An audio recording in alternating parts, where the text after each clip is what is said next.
Pat McAfee. Pat McAfee? Pat McAfee, yeah. Pat McAfee. Dude, that dude's big, man. McAfee, like, he's in the world of wrestling. Like, the dude's, like, covering football. I wouldn't be surprised. No, but there's gonna be another one of him. There's gonna be a guy, or someone that has an audience. They're gonna get a deal to cover the NBA or NFL in one of these streaming services because Yeah. you know what might not translate, the formulated corporate halftime show that might not translate to streaming. Someone may come in like Pat McAfee and do the halftime show, kind of do it his own way, be a little lit, and then next thing you know, that works. And streaming and Netflix might go with that.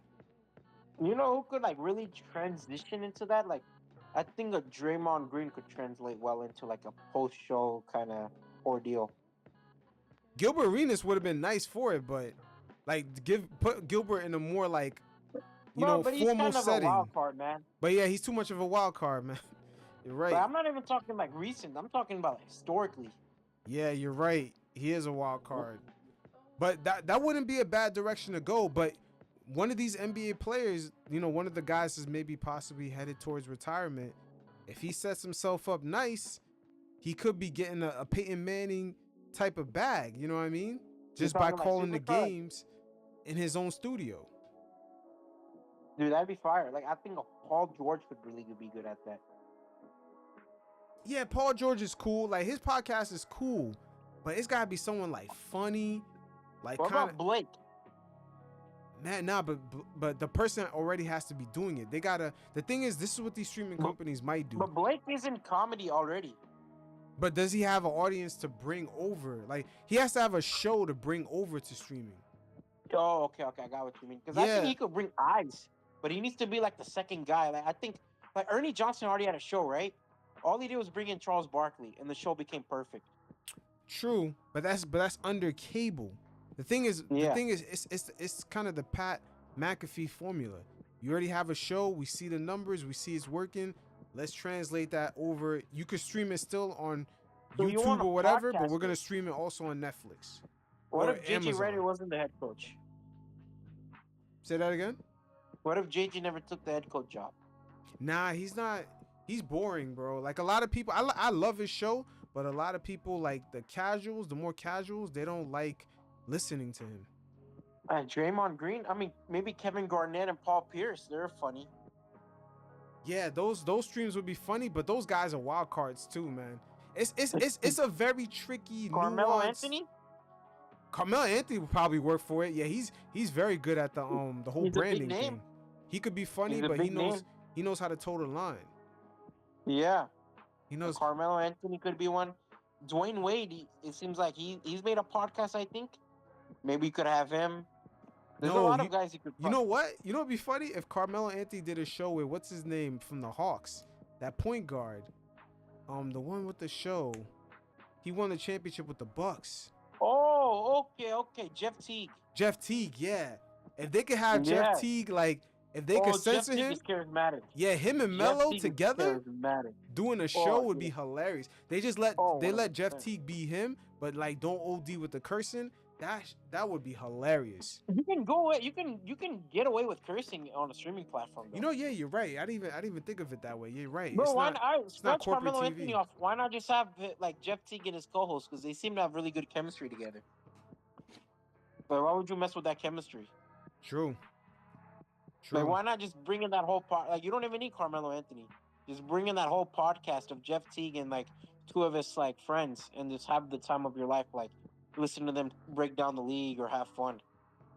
Yeah, I mean, hell, that would be a good idea, man. Because I don't think the inside the NBA, that type of corporate, that formula doesn't work. I don't think it's gonna work. It's gonna translate in streaming. Because you know what it is about streaming? All you got to do is click one button, and then in the very next screen, you're gonna see like 30 different movies and documentaries. Oh, 100%. Dog, Skip Bayless, the guy who was a king. Like, we grew up watching Skip Bayless, bro. We all did. Skip Bayless was like the funniest dude. I remember like being in school, trying to like during math class, not paying attention, watching him. He's not getting another contract, so it just shows that like we're living in a changed era. We are, but Skip, knowing him, I wouldn't be shocked if he's lined up something afterwards. I He's wouldn't too be big of a shocked. name not to get something lined up. Yeah, man, and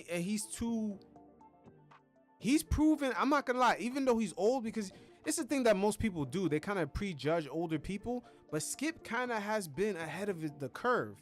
He got Stephen A. Smith after ESPN fired him. Like, he made Shannon them Sharp. take him.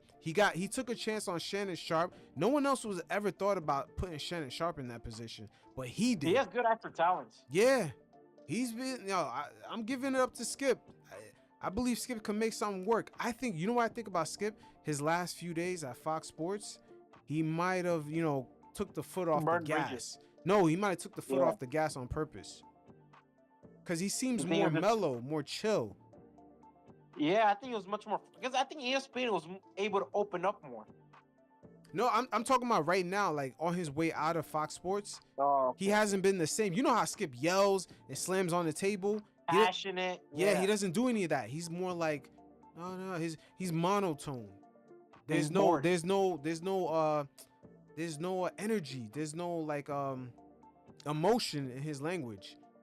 So I'm like, he Yeah. took his foot off the gas, and then watch, he gonna come back and do some other shit. It Yeah, wouldn't because shock me. everyone's talking about how Skip's washed now. Nah, if he's he not comes in with washed. the He's not swagger- washed. He's Bro, not. Yo, even- you know why? Because he's older. Yeah. He's Yeah. older. But that guy's in shape, and I'm telling you, man, like he Dude, I think it's he more to left do with not ESPN having fun. and found another hit show, man. He could do it again. I think it's more with not having fun. You know what it is about Skip? He has enough power to go out and get a deal under his own terms. He's gonna be the producer of the show. What I'm saying is, I feel like with personalities on TV, right? Like Barkley, you can tell he's having fun. With what you're describing is someone's not having fun. No, Skip. Yeah, Skip is a little bit more serious, but Skip has he's almost like a Howard Stern, man, in a way. Yeah, that's It's what I'm almost saying. it's But almost Harvard- like you can't deny he might be a little older, but you can't deny his formula. That should be working. Yeah, but these are interesting times, man. A lot of shifts are going on. yeah. A lot of shifts. We see, like I said, the draft. Beautiful time. Like, we see a lot of internationals coming through. The Olympics, the U.S. players, they look kind of pressed. They're like, oh shit, we gotta win these games. These internationals are catching up. And then we see the NBA beefing with TNT, about to launch themselves into streaming. This shit is crazy. The This shit sound like a off-season movie. fun. The off-season fun.